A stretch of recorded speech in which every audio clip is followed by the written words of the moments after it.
आज हम फिर से एक टाइम ट्रैवल पर बेस्ड मूवी को एक्सप्लेन करेंगे, जिसकी कहानी एकदम अलग है और बहुत ही बेहतरीन है। अगर आपको ये वीडियो पसंद आए तो इसे लाइक जरूर करिए और अगर आप हमारे चैनल पर नए हो तो हमारे चैनल को सब्सक्राइब करना ना भूलें। PN movies presenting frequency. इस कहानी की शुरुआत में हमें 1969 का समय दिखाया जाता है, जहां एक टैंकर ओवर स्पीड से आगे बढ़ रहा था। गाड़ी के अंदर चल रहे रेडियो पर बताया जा रहा था कि एक सीरियल किलर जो अब तक 3 नर्स को मार चुका है, मगर अभी तक वो पकड़ा नहीं गया।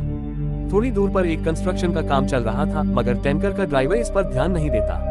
मगर जब इसकी नजर सामने पड़ती है तो ये टैंकर को रोकने की कोशिश करता है, मगर अब बहुत देर हो चुकी थी और यहाँ पर बहुत बड़ा एक्सीडेंट होता है।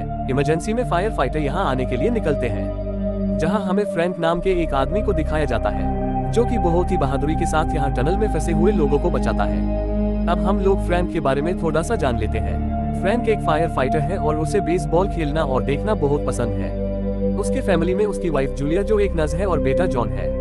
रात में जब फ्रैंक खुले आसमान में सुट्टा मार रहा था तब उसे आकाश में एक अनोखी घटना दिखती है। वो देखता है कि आसमान में एक अजीब तरह की रोशनी कुछ पैटर्न फॉलो कर रही थी। असल में ये रोशनी एक सोलर फ्लेयर की वजह से हो रही थी और इसकी वजह से लोगों को ऐसी जगह से सिग्नल मिल रहे थे जो आज से पहले नहीं मिले। ये सीन यही कट हो जाता है और हमें 1999 का समय दिखाया जाता है, जहां हम फ्रैंक के बेटे जॉन को देखते हैं जो एक पुलिस ऑफिसर बन गया है और इसकी वजह से उसकी गर्लफ्रेंड उसे छोड़कर जा रही थी, क्योंकि जॉन अपने काम में बहुत बिजी रहता है और ये अपनी गर्लफ्रेंड को टाइम नहीं दे पाता। यहाँ पर हमें ये पता चलता है कि अब जॉन के डैड फ्रैंक अब इस दुनिया में नहीं रहे और ये सोलर फ्लेयर अभी तक आसमान में चमक रहा था। जॉन आज बहुत उदास है क्योंकि उसकी गर्लफ्रेंड आज उसको छोड़कर चली गई थी। जॉन जब अपने घर में आता है तो वो देखता है कि उसके बचपन का दोस्त गोर्डो अपने बेटे के साथ आया हुआ है। पूछने पर वो बताता है कि उसके घर का टीवी फिर से खराब हो गया।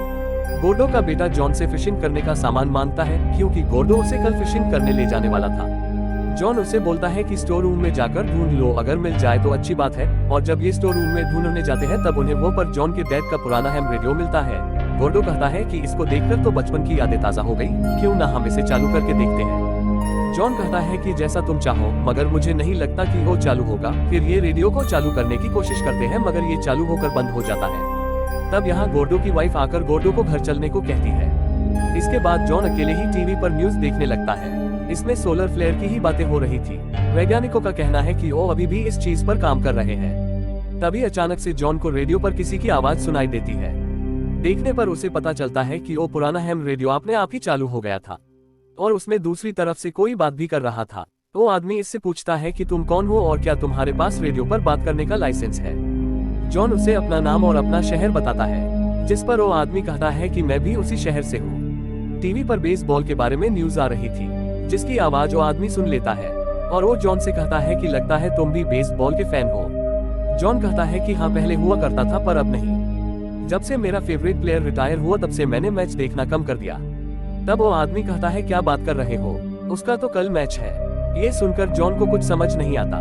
तभी हमें दूसरी तरफ का सीन दिखाया जाता है और हमें पता चलता है कि दूसरी तरफ से जो आदमी बात कर रहा था वो असल में फ्रैंक ही है, जो अभी 1969 में है। इसकी वाइफ जूलिया फ्रैंक से कहती है कि प्लीज रेडियो को बंद करो और अपने बेटे को सोने में मदद करो क्योंकि उसे नींद नहीं आ रही। इसके बाद फ्रैंक रेडियो को बंद करके अपने बेटे के रूम में जाने लगता है, मगर जाते समय एक खिड़की से टकरा जाता है। इससे खिड़की का कांच क्रैक हो जाता है और हम देखते हैं कि अब ये क्रैक 1999 में भी हो गया है, जो अब से पहले नहीं था। यहाँ पर हम समझ पाते हैं कि सोलर फ्लेयर की वजह से जॉन और फ्रैंक का किसी तरह से आपस में कनेक्शन जुड़ गया था इस हैम रेडियो की वजह से। और इस वक्त ये दोनों एक ही घर में मौजूद है मगर अलग अलग समय में, यानी फ्रैंक 1969 और जॉन 1999 में, मगर ये बात इन दोनों को नहीं पता। खैर, अगली सुबह फ्रैंक अपने दोस्तों के साथ मिलकर बेसबॉल का मैच देख रहा था। इन्हीं में से हम सेट्स नाम के आदमी को देखते हैं जो फ्रैंक का जिगरी दोस्त है। दूसरी तरफ हम 1999 में जॉन को देखते हैं जो एक क्राइम सीन पर था, जहां पुलिस वालों को जमीन के नीचे से एक कंकाल मिला था, जिसका इन्वेस्टिगेशन सेट्स और जॉन ही कर रहे थे और सेट्स ने ही जॉन को पुलिस बनने में मदद किया था। काम खत्म होने के बाद जब जॉन अपने घर पहुंचता है तब फिर से फ्रैंक इससे रेडियो के जरिए बात करता है। तब इन दोनों को पता चलता है कि ये दोनों बाप बेटे हैं, मगर अलग अलग समय से। जॉन को पूरा यकीन था कि ये उसी के डैड है। तभी फ्रैंक के हाथों टेबल थोड़ी सी जल जाती है और उसका असर 1999 में भी होता है। जॉन कहता है कि आपने टेबल जला दी, ये मैं देख सकता हूँ। ये सुनकर फ्रैंक घबरा जाता है। इसे लगता है कि कोई इसकी जासूसी कर रहा है। जॉन फ्रैंक को हर तरह से यकीन दिलाने की कोशिश करता है और ये भी बताता है कि ये कल आग में जलकर मारे जाएंगे।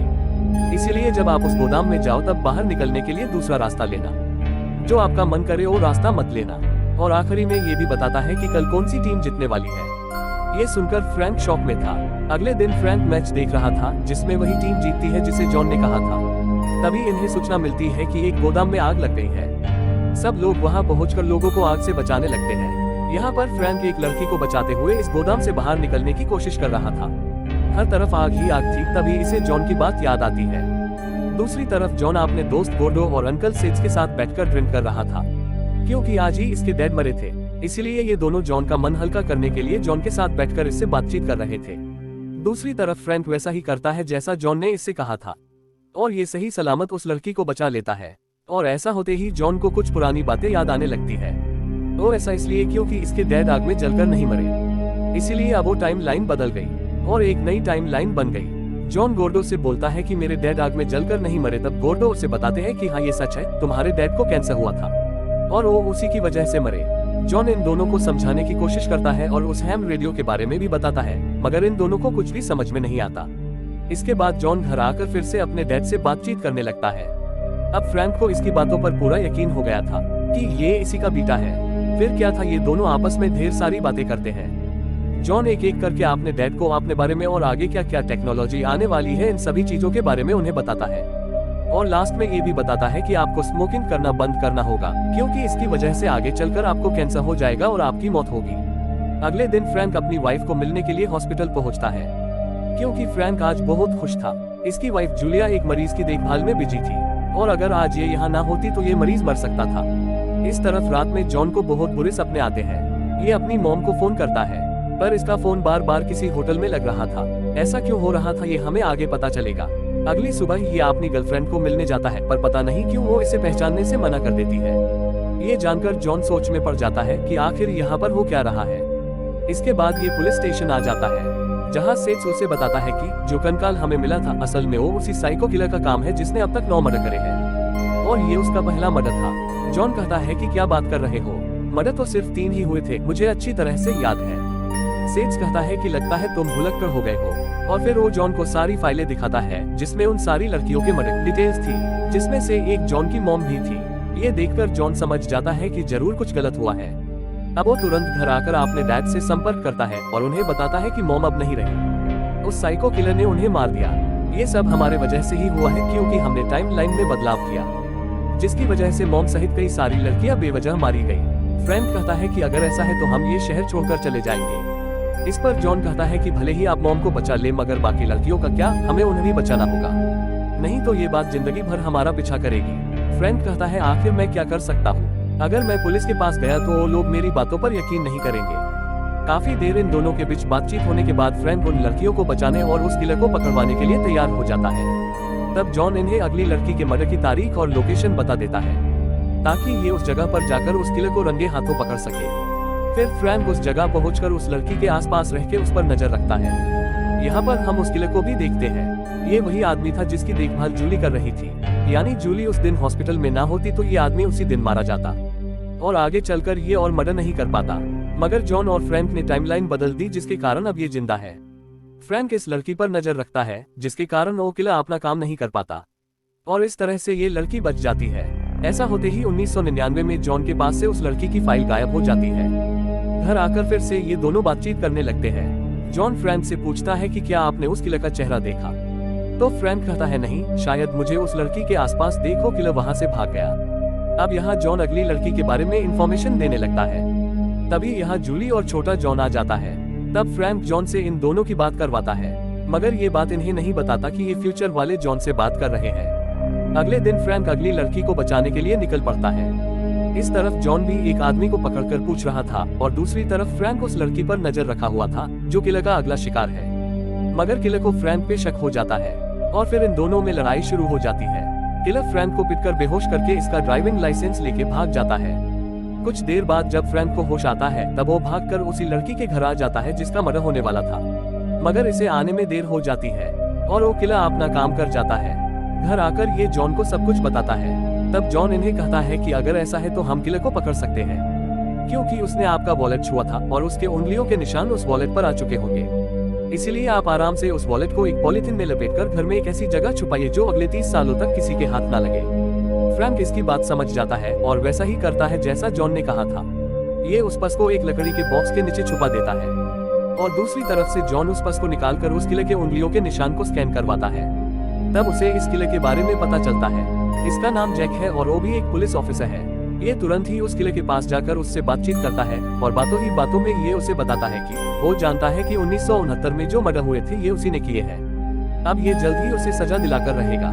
घर आकर जॉन अपने डैड को उस किले के बारे में बताता है कि वो एक पुलिस ऑफिसर है और उसका नाम जैक है। इन दोनों की बातें चल ही रही होती है तभी यहाँ ऑफिसर सेट्स आकर फ्रैंक को पुलिस स्टेशन चलने को कहते हैं, क्योंकि कल रात जिस लड़की का मर्डर हुआ था वहाँ पर फ्रैंक का ड्राइविंग लाइसेंस मिला। यहाँ पर फ्रैंक सेट्स को समझाने की कोशिश करता है कि वो निर्दोष है, मगर सेट्स भी मजबूर था क्योंकि पुलिस के पास फ्रैंक के खिलाफ और भी सबूत थे। अब यहाँ सेट्स जबरदस्ती फ्रैंक को पुलिस स्टेशन ले जाने लगता है। ये सारी बातें 1999 में जॉन भी सुन रहा था। तभी फ्रैंक के हाथों हैम रेडियो गिरकर टूट जाता है और अब जॉन की तरफ भी वो रेडियो बंद पड़ जाता है। इसके बाद सेट्स फ्रैंक को पुलिस स्टेशन लाकर पूछताछ करने लगता है। यहाँ पर फ्रैंक सेट्स को सभी बातें बताता है जो इसके बेटे ने उसको बताई, मगर सेट्स को इस पर यकीन नहीं होता। तब फ्रैंक कहता है कि अगर मैं साबित कर दूं तब क्या तुम मेरी बातों पर यकीन करोगे। सेट्स पूछता है आखिर कैसे। तब फ्रैंक इसे आज चल रहे मैच का रिजल्ट और कौन सा प्लेयर कैसे आउट होगा ये सारी चीजें बता देता है, मगर फिर भी सेट्स इसकी बातों पर यकीन नहीं करता। तभी यहाँ फ्रैंक की वाइफ जूलिया यहाँ उससे मिलने के लिए आती है। जूलिया सेट्स से पूछती है कि आखिर तुमने फ्रैंक को क्यों पकड़ा। सेट्स उसे बताता है कि उस पर एक लड़की के मर्डर का इल्जाम है और मैं चाहकर भी उसे नहीं बचा सकता क्योंकि वो लोग मुझे इस केस से हटाना चाहते हैं। इस तरफ वही किलर जैक पुलिस स्टेशन में फ्रैंक से मिलने आ जाता है और वो फ्रैंक से पूछता है कि आखिर तुम कैसे जानते हो कि मैं क्या करने वाला हूँ। तभी वहाँ दूसरा ऑफिसर आ जाता है जिसकी वजह से जैक को वहाँ से जाना पड़ता है। इस तरफ सेट्स और जूलिया की बातचीत हो रही थी। सेट्स जूलिया से उस रेडियो के बारे में पूछता है। जूलिया बताती है कि हाँ, एक जॉन नाम के एक पुलिस ऑफिसर से बात करता है और मैंने भी जॉन से बात किया है। तब सेट्स उसे समझाता है कि फ्रैंक का कहना है कि जो जॉन है जो रेडियो के दूसरी तरफ है और कोई नहीं बल्कि उसी का बेटा है जो फ्यूचर से बात कर रहा है। अगर यही बात फ्रैंक किसी दूसरे ऑफिसर को बताएगा तब उसे जेल जाने से कोई नहीं रोक सकता। तभी सेट्स की नजर टीवी पर चल रहे मैच पर पड़ती है और उसमें वही सब हो रहा था जो इसे फ्रैंक ने बताया था। ये देखकर सेट्स को यकीन नहीं होता कि फ्रैंक की बात सच हो गई। दूसरी तरफ फ्रैंक पुलिस स्टेशन में फायर अलार्म को चालू करके वहाँ से भागकर जैक के घर पहुँच जाता है। वहाँ उसे अपने बेगुनाह होने का और जैक के खिलाफ सबूत मिल सकता है। फ्रैंक यहाँ सबूत ढूंढ रहा था तभी यहाँ पर जैक आ जाता है। जैक फ्रैंक को मारने की कोशिश करता है मगर फ्रैंक वहाँ से भागने लगता है। तभी यहाँ सेट्स भी पहुँच जाता है क्योंकि पूछताछ के दौरान फ्रैंक ने उसे असली किलर का नाम बता दिया था, मगर तब उसे फ्रैंक की बातों पर यकीन नहीं था। यहाँ पर सेट्स को उन सारी लड़कियों की मौत के डिटेल और गहने मिलते हैं जिसे देखकर साफ था कि सारे खून जैक ने ही किए हैं और फ्रैंक निर्दोष है। दूसरी तरफ फ्रैंक और जैक लड़ते हुए पानी में गिर जाते हैं। फ्रैंक जैक को बहुत मारता है जिसके कारण जैक बेहोश होकर पानी में डूबने लगता है। पुलिस वाले जैक को पानी में ढूंढते हैं मगर इन्हें डेड बॉडी नहीं मिलती, जबकि सबको पता चल गया था कि असली कातिल कौन है, इसीलिए फ्रैंक को छोड़ दिया जाता है। इस तरफ जॉन परेशान था कि आखिर वहाँ क्या हुआ होगा क्योंकि अब उसका रेडियो भी खराब है। ये आसमान में सोलर फ्लेयर को देखता है और तभी न्यूज में बता रहे थे कि ये सोलर फ्लेयर कल शाम तक खत्म हो जाएंगी। दूसरी तरफ फ्रैंक घर आकर उस रेडियो को रिपेयर करने में लग जाता है। तभी उसकी वाइफ उसके लिए कॉफी और सिगरेट का पैकेट लाती है, मगर फ्रैंक अपना मन बना चुका था, वो उस सिगरेट के पैकेट को कचरे में फेंक देता है। रेडियो रिपेयर होते ही 1999 में भी वो रेडियो अपने आप ही ठीक हो जाता है। फिर फ्रैंक जॉन को संपर्क करता है और उसे बताता है कि वो किलर मारा गया है। तब जॉन कहता है कि अगर ऐसा है तो इसे अपनी मॉम का सलामत होना याद क्यों नहीं, इसका मतलब वो किलर अभी भी जिंदा है। तभी यहाँ और जैक आकर जॉन को मारने लगता है क्योंकि जॉन इसे धमकी देकर आया था कि वो इसको जेल भेजकर ही रहेगा। यही इसकी सबसे बड़ी गलती थी। दूसरी तरफ 1969 में भी जैक फ्रैंक पर हमला करता है क्योंकि ये पानी में डूबकर नहीं मरा और अब ये फ्रैंक से बदला लेने के लिए आया है। यहाँ पर बहुत देर तक फ्रैंक और जैक के बीच लड़ाई होती है। इस समय जैक दोनों ही जगह था। 1999 में जैक जैसे ही जॉन को गोली मारने ही वाला होता है तभी 1969 में फ्रैंक इसके हाथ पर गोली मार देता है, जिससे 1999 में भी जैक का हाथ गायब होने लगता है और घर में भी चीजें बदलने लगती है। 1969 में जैक को गोली लगने के बाद वो यहाँ से भाग जाता है। अब अचानक से 1999 में ओल्ड फ्रैंक आकर जैक को गोली मार देता है। जॉन अपने डैड को देखकर बहुत खुश था। इस तरह से जॉन ने अपने मॉम डैड सहित उन बाकी लड़कियों की भी जान बचा ली जो आगे चलकर उस किले के हाथों मारे जाने वाली थी। इसके बाद हम देखते हैं कि आसमान से धीरे धीरे वो सोलर फ्लेयर गायब हो रही थी। इसके बाद हमें मूवी के एंडिंग सीन में जैक अपने मॉम डैड और दोस्तों के साथ मिलकर बेसबॉल खेल रहा है और इसी हैप्पी एंडिंग के साथ ये मूवी खत्म होती है। Thank you for watching. Audio Jungle.